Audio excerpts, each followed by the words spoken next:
Hey YouTube, this is Big Mike. How's it going? I know last time I made a video, I think it was when I was out of the hospital about a year ago.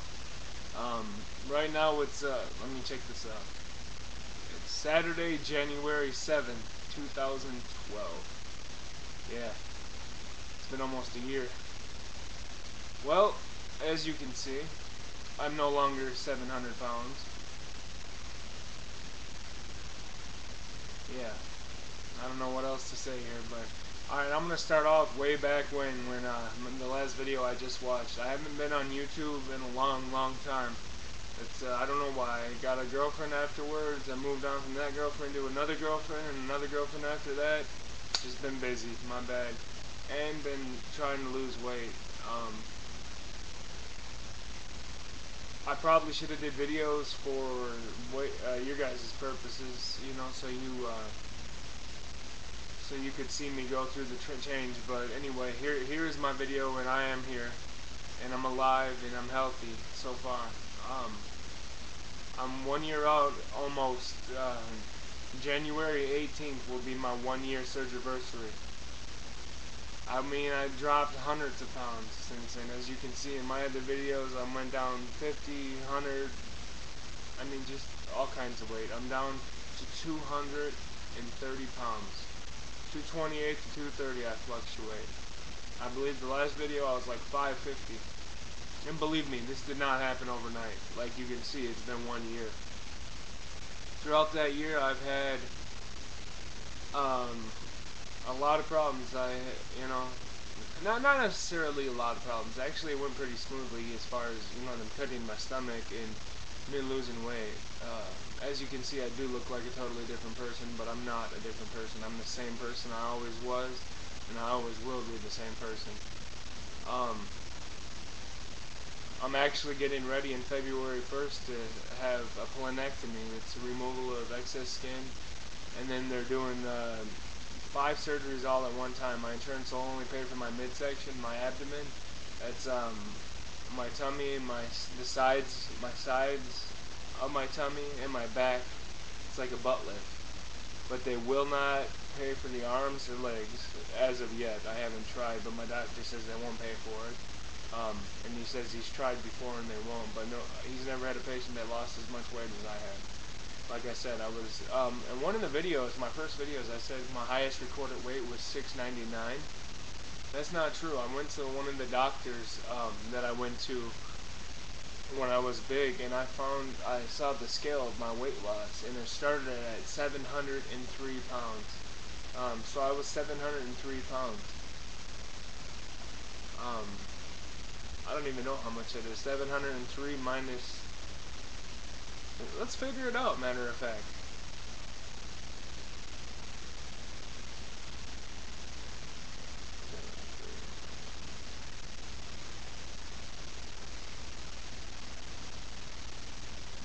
I lost 473 pounds in less than 1 year.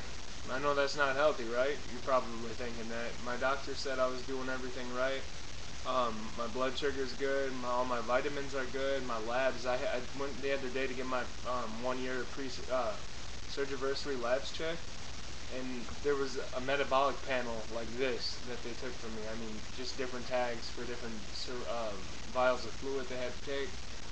They checked everything to make sure I was completely healthy after that major weight loss. As you can see, I'm pretty sure y'all want to see what I look like. I'll get out the chair, but yeah, this is me. This lighting does me no justice, but I ain't big as shit anymore. Yeah, that's my butt. Check it out. There is no butt anymore. And yeah, I fit into a wheelie chair now. That's one of those office chairs if you don't know what the hell a wheelie chair is. But anyway, that's more about my experience. As you can see, I painted my walls. They're blue now. They were tan. Kind of depressing. Anyway, yeah. So as far as the weight loss surgery goes, everything was going smoothly up until about 2 months ago. I had I got a job. I was doing good. I ended up quitting that job, getting another job doing the same thing. Believe it or not, I cook at a restaurant. You're thinking, whoa, stay away from the restaurant setting. But you know what? Food doesn't bother me anymore. I realized you need food to live. You need to eat to live, not live to eat. If you live to eat, you're going to be that big, sad, pathetic motherfucker that I was if you watched my first video. But even then, I still had self-esteem that was through the roof about myself, and that's who I am as a person. But um, all I'm trying to get through to you is if you're big and you're considering gastric bypass, I had Roux-en-Y gastric bypass weight loss surgery. Um, so far, so good. And more about the internal hernia, though. About 2 months ago, I had an internal hernia. My eating was slow. I couldn't eat white meats. They want you to eat white meats like turkey, chicken, not so much pork, but fish, stuff like that. They want you to eat that, but all that stuff, my body completely rejected. Anytime I ate fish, tuna, chicken, especially chicken, turkey, I got sick dumping right away. Wasn't having it. The internal hernia happened because, like, when I had my surgery, I was around 550 or 570, somewhere around there. Obviously, they're going to do the surgery, and you're going to lose weight from there. I had lost 150 pounds pre-op or something by myself without the surgery, which is really good, my doctor said. And I did end up switching surgeons at the end. I stopped going to Marshfield Clinic in Wisconsin, and I went to Aspirix Bariatrics. And they are the bomb. They have moral support programs. Everybody there is just a big help to me in my weight loss. And I contribute most of my weight loss to their support. And my Facebook and YouTube friends, I appreciate all your support. You guys got me through a lot of hard times. But as far as the internal hernia, that had developed because I went from 550 and I had lost, throughout that year, I had lost down to about 280, 250, and there was fat when they did the surgery. They had, obviously stitched me back up, and there was fat still in spots where they were stitching, When I had lost all that fat, there were still those, sutures in there, the stitches, but there was no more fat there, so there's, just like wires running across my tummy pretty much. The ones that weren't going to dissolve, that were holding, everything together inside from the gastric bypass surgery. Not big ones, just, little ones. Somehow my bowels ended up, over a long period of time, slowly fell down in between those sutures and got tied into a knot. So everything I was eating and drinking for about 3 weeks, which isn't a lot because it was I wasn't hungry. I noticed I could drink water or milk as much as I wanted pretty much after surgery at this point in time. But as the knot pretty much tightened that last month, about 2 months ago, it was the day before Thanksgiving, I went into the hospital because I couldn't handle it no more. I looked at my girlfriend and told her I was going to try to eat one last time. And I did so. And it was a lean cuisine turkey. I know I wasn't supposed. I was having a hard time with white meats, but I could get them down. And as long as it, it had a little bit of gravy with it, so it would slide down. It's slider food. Anybody who has gastric bypass knows that if you have not liquid, but something like gravy or ketchup or something, and you're eating it with your food, it slides down a little bit easier, and it's a little easier for you to tolerate. I figured it had some, it was a lean cuisine, it had 255 calories total. I figured it wouldn't be no big deal. I didn't know I had an internal hernia the day before Thanksgiving. And it was a coincidence that I was eating a turkey and mashed potato lean cuisine.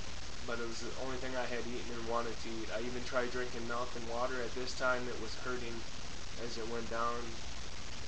And my doctor's 2 hours away, so I was doing so good. I wanted to try to stay out of the hospital, and I was, just trying to do it on my own. So my stubborn ass finally realized after that, and I thought it was dumping I was having for that month. I thought every time I was eating, I was dumping. So I was mistaking the pain I was having for dumping syndrome, which is, they were so close and similar that I couldn't tell the difference. So if your pain persists for a while, every time you eat, You know, even if you're eating things that you know you can tolerate and you're not tolerating them, um, go to the doctor. Don't wait. My doctor said I was stupid for waiting so long. But just to let you all know, I had an internal hernia. My intestines got tied up into a knot. After that surgery, I went in the day before Thanksgiving. I live in northern Wisconsin, about 5 hours away from Chicago. Most of my family lives in Chicago. I was supposed to be in Chicago on Thanksgiving and the day after Thanksgiving for a week. The day after Thanksgiving, I went in the day before, supposed to be packing my bags at this time when I went in. Didn't call nobody. I didn't want to worry them. I didn't think I was going to be staying. I wake up the day after Thanksgiving. My surgeon's colleague, his partner to say, that did my gastric bypass was there. I didn't know who this guy was. He said he was my surgeon and he did internal hernia surgery on me and repaired it and told me what was going on. And I was just bewildered at the whole thing. I couldn't believe that I had woke up and I wasn't in Chicago, and my family blew up my phone wondering where I was at. And I mean, both sides of my family, my mom's side and my dad's side, they're completely separate. They just happen to live in Chicago. So my whole family's freaking out. My girlfriend's there bawling her eyes out at the time. So, yeah, she was like, you're awake now, I'm going to go to sleep. She stayed up the whole time waiting with me. Come to find out, I was going to be alright. I went through that surgery, and then after that surgery, now I can eat white meats. I can eat pork, I can eat turkey, I can eat chicken, ham. Not a lot of it. I'm not saying I can eat like a whole bunch, but I can eat a little bit more than I could before I had went in for the surgery. I don't know if they did an endoscopy and went down to my stomach pouch or what with a camera and opened up my pouch a little bit more, but I can tolerate a little bit more food. I'm still eating. Stuttering on my words, but before the surgery, sorry about that light in the background. I'm trying to block it with my head, but before my surgery, I was eating beef for some reason, like lean beef. I was able to tolerate. Many people that have gastric bypass say they can't tolerate beef, but I could, just not white meats. So I stuck to that. Now I can eat white meats, I can eat beef, I can eat pork. Not a lot of it, just a normal portion size. I found that turkey burger, white turkey breast, I don't even know, Junio turkey burger. I eat that a lot. It has 97% fat free and 3% fat. It's like 97% lean. I mean, it's hard. It's way better than hamburger. And not to tell you the truth, but you add some hamburger spice to it, you can't even tell it's not hamburger. And them little, I don't know who makes them, but they're like hamburger buns, but they're thin. They make hot dog buns like them too, but they're thin. I have to get the name on my next video. Hopefully it'll be soon, now that I'm single. And tell you what the name of it is, but I'm sure if you go to the Walmart or the grocery store, you'll see them. They're hamburger buns and they're real thin.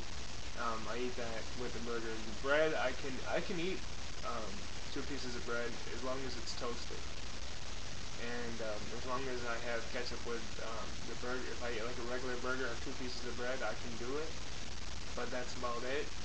And I try to steer away from beef if I can. Just eat healthier foods. Instead of eating French fries now, which I could, I can, I have. I try to eat green beans or a vegetable instead of unhealthy foods. I try, like I was looking at my plate the other night and I was eating a turkey breast burger on multi-grain whole wheat flat bread.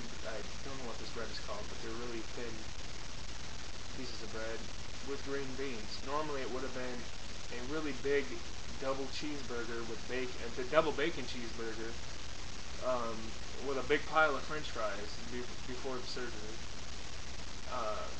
Just my whole outlook on life has changed. I mean, I got so many. I don't even know how to deal with the changes in my life that have occurred, but I'm dealing with it as they come. And as you can see from my video now to my last video, I almost started crying when I watched my last video. I feel great. I really do. I feel good, and I hope this is an inspiration to anybody out there that's, you know, considering gastric bypass surgery. I had Roux-en-Y gastric bypass, so if y'all are thinking about it, I strongly suggest that as an option. If you're really big, don't be scared. Just make sure you study your physician. You know they've done it before and they've done it on somebody big. Don't just trust the first person you meet. Do your research. Find out where they were trained, how many surgeries they do a year. You know, ask them questions.